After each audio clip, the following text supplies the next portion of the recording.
Hello and welcome to this month's edition of Journal Club. I'm Harriet and I'm one of the members of the clinical team here at IMV Imaging.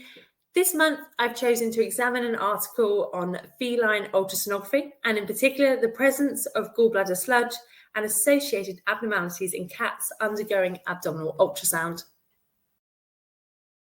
If this is your first time joining us for Journal Club, I'll just recap the normal procedure. Our Journal Club presentations are available to view on demand each month and usually last anywhere between 30 to 60 minutes, and they do give you a CPD certificate at the end. If you want to get involved, please put a question in the Q&A box or send us any questions, queries or suggestions to our inbox, which is clinical@imv-imaging.com. So as I said, this month I'll be delving into the research article Prevalence of Gallbladder Sludge and Associated Abnormalities in Cats Undergoing Abdominal Ultrasound. This paper was published this year. It's currently an online edition in April in the Veterinary Radiology and Ultrasound Journal. It's come from the Department of Small Animal Clinical Sciences at the Virginia Maryland College of Veterinary Medicine.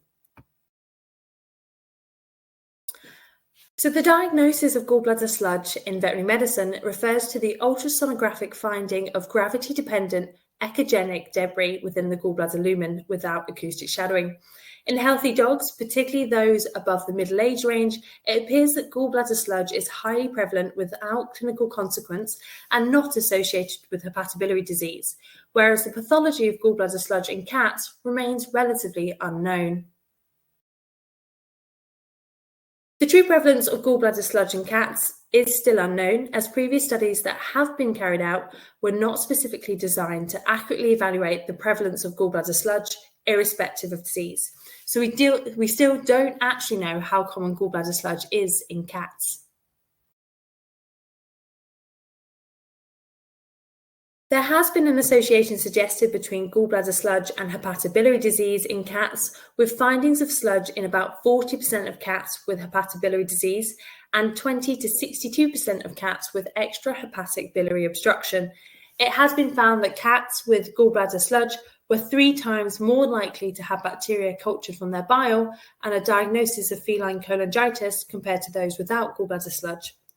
It is possible that cats with hepatobiliary disease might also have evidence of pancreatic or GI disease due to the shared common duodenal papillae between the bile and pancreatic ducts, suggesting that evaluation of hepatobiliary abnormalities should always include the evaluation of the pancreas and GI tract. Commonly in practice, this is termed triaditis.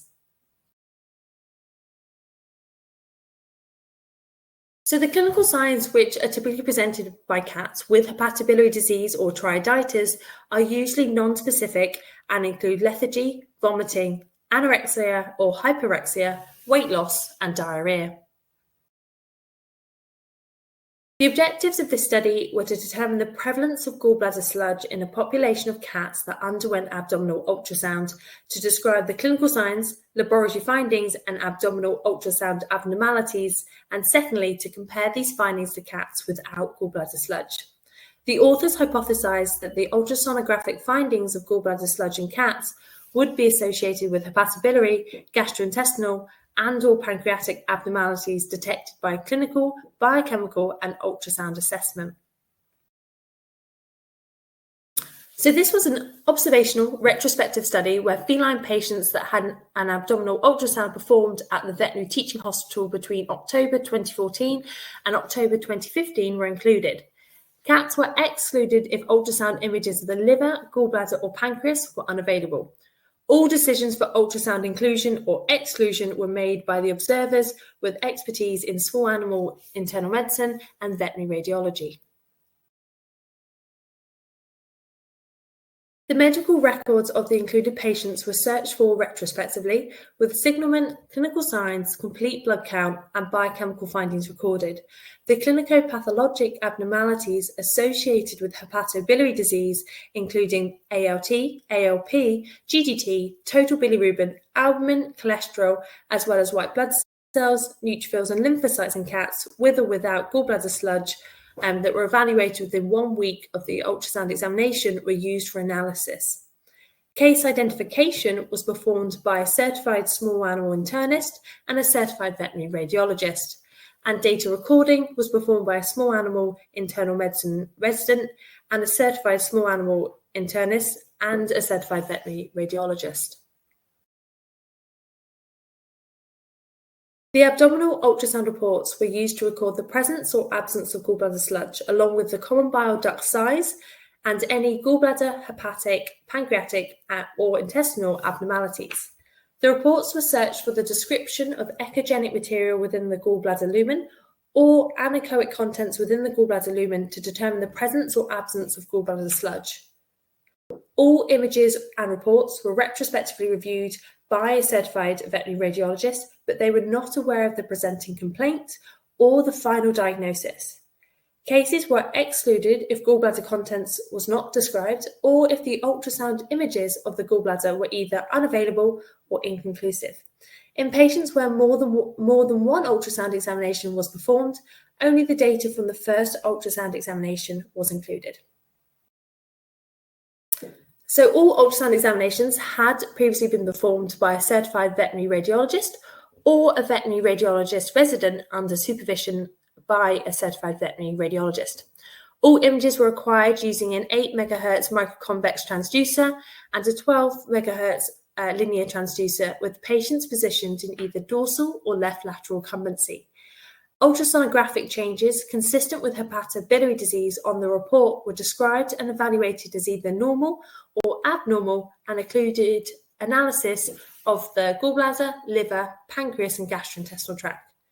Gallbladder sludge was defined as the presence of echogenic material without shadowing within the gallbladder lumen. The gallbladder wall was measured and thickness was classified as abnormal with a measurement of greater or equal to 1 millimeter, and a common bile duct was abnormal with a measurement of equal or greater than 4 millimeters. The liver and pancreas were considered abnormal if there were changes in echogenicity, size, shape, or were noted to have focal lesions such as nodules or masses. The final diagnosis was retrospectively recorded for each cat and placed in categories which included urologic, gastrointestinal, hepatobiliary, pancreatic, infectious, neoplastic, cardiac, neurologic, other, and unknown. Some cats were diagnosed with multiple diseases and were placed in multiple categories. When a definitive diagnosis was not found in the report, a presumptive diagnosis was made if histopathology or bile culture results were unavailable. Cases were reviewed by both the certified internist and the internal medicine resident independently to confirm agreement. So moving on to data analysis. So the risk factors associated with the primary outcome of the presence of gallbladder sludge were evaluated. We had the continuous risk factors, which included age, ALT, ALP, GGT, total bilirubin, albumin, cholesterol, white blood cells, neutrophils and lymphocytes. And we have the categorical risk factors, which included sex, breed, clinical signs, and ultrasound abnormalities. Normal probability plots showed that all continuous variables were skewed, therefore continuous data was summarised as means, whilst the categorical variables were summarised as counts and percentages. Bivariate associations between primary outcome and risk factors were assessed using Fisher's exact test for categorical variables and the Wilcoxon ranked sum test for continuous variables. The significant variables were then used to identify significantly associated variables, which were then constituted the predictors in the full multivariable logistic model. As we will see, these included total bilirubin, common bile duct thickening, and gallbladder wall thickening. The statistical significance was set to p is less than 0.05. Here we have some ultrasound images from the study showing the appearance of gallbladder sludge within the gallbladder lumen, as indicated by the white arrow.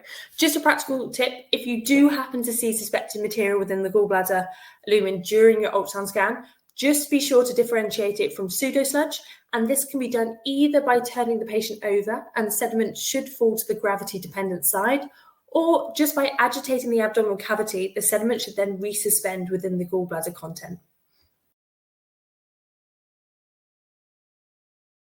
So this study included 193 cats that underwent abdominal ultrasound for the suspicion of clinical disease. One cat was excluded because there was no ultrasound images for review, making the final total 192. Gallbladder sludge was identified in 44% of cats, so that was 84 out of the 192 which were examined. The mean age of cats presenting for abdominal ultrasound was 11 years, and this ranged from 6 months to 12 years old. It was found there was no significant difference between the mean age of cats with gallbladder sludge and those that didn't. Of the 192 cats, 101 were neutered females, 3 were entire females, and the remaining 88 were castrated males. 14 different breeds were represented in this study. It was found that there was no significant difference between the sex in cats with or without gallbladder sludge, and there was no significant difference in the prevalence of clinical signs regarding the clinicopathologic data. Hyperbilirubinemia was present in 16% of cats without gallbladder sludge and 17% of cats with gallbladder sludge. So again, no clinical significance was made between these two groups. Moving on to gallbladder changes that were identified. So the initial statistical analysis identified that total bilirubin was significantly different amongst the two groups, although common bile duct dilation and total bilirubin were not significantly associated with gallbladder sludge in the full model. Gallbladder wall thickening was significantly associated with gallbladder sludge, and the final model found that gallbladder wall thickening was the only predictor for the presence of gallbladder sludge. Gallbladder wall thickening was seen in 11%, so 21 of the 192 cats presenting for ultrasound, and 71% of those cats, so 15 out of 21, had gallbladder sludge. Gallbladder wall thickening was appreciated in 18%, so 15 out of the total 84 cats found to have gallbladder sludge present, and it was found in 6%, so 6 out of 108 remaining cats where gallbladder sludge was not identified. There was not a significant difference between other gallbladder abnormalities, liver, pancreatic, and intestinal ultrasound abnormalities in cats with gallbladder sludge compared to cats without gallbladder sludge. So this slide shows some examples of gallbladder wall thickening from the study. The white crosses indicate the inner and outer wall, which are notably thicker compared to normal thin hyperechoic walls we usually see surrounding the lumen on ultrasound. If you were looking to measure the wall thickness, you'd be taking multiple wall measurements and then taking an average of them. So just to go over some of the concurrent diseases. So any concurrent diseases of the cats in this study are listed in Table 4. And as you can see, depending on the final diagnosis of the patient, they were categorized according to the disease, with some patients with multiple concurrent diseases being placed in multiple categories. So care must be taken when interpreting these results, as in some cases, the primary cause of gallbladder sludge may not have been identified. 20 out of the 35 cats diagnosed with hepatobillary disease were diagnosed with cholangiohepatitis, but only 5 of these were confirmed with hepatic biopsies. The remaining 15 were given a presumptive diagnosis. Other hepatobillary diseases included hepatic lipidosis, hepatobiliary neoplasia, and 1 congenital extrahepatic portosystemic shunt. So this slide highlights the clinical data from blood samples in cats with or without gallbladder sludge. As you can see, the majority of the clinical parameters were similar for both cats with or without gallbladder sludge. The only parameter which has been highlighted is total bilirubin, which was found to have an overall higher median in cats with gallbladder sludge. However, the overall highest value for total bilirubin was recorded for cats absent of gallbladder sludge, and the median range value given for cats with gallbladder sludge present is still within the reference range of 0.2 to 0.4 milligrams per deciliter. This table highlights the selected ultrasonographic abnormalities in cats with or without gallbladder sludge, and it was found, as previously mentioned, that gallbladder wall thickening appears to be the only abnormality that was statistically significant when identifying gallbladder sludge. However, care should be taken when interpreting these results, as the difference in the number is only 9 individuals.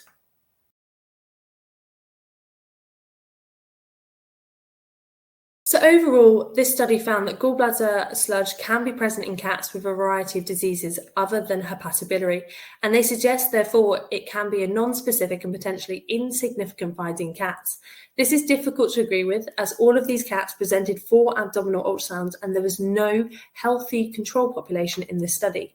Furthermore, both gallbladder wall thickening and gallbladder sludge have previously been noted in cats with bacterial cholecystitis and cholangiohepatitis. And although both these findings can be present in other disease processes, diseases affecting the gallbladder must not be overlooked if these findings are identified.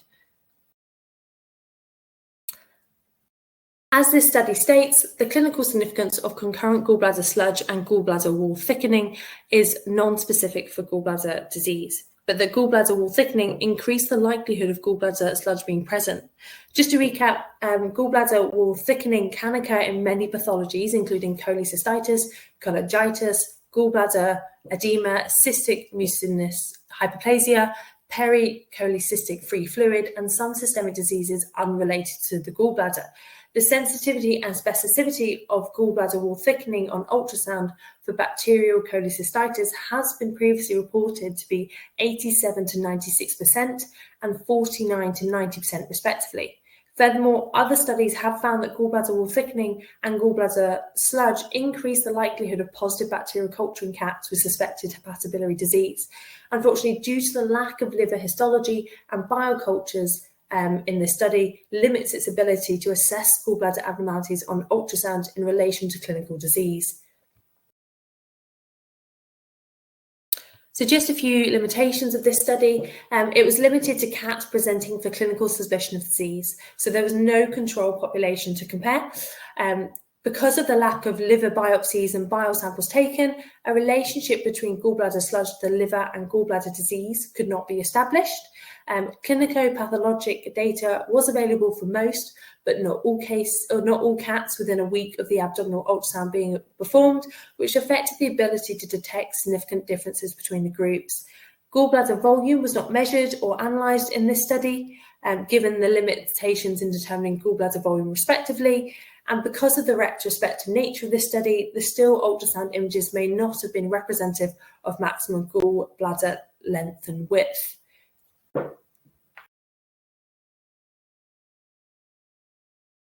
So the clinical relevance of the study is that potentially the presence of gallbladder sludge could be a non-specific finding in cats undergoing abdominal ultrasound. But again, due to the lack of a control population, this cannot be determined.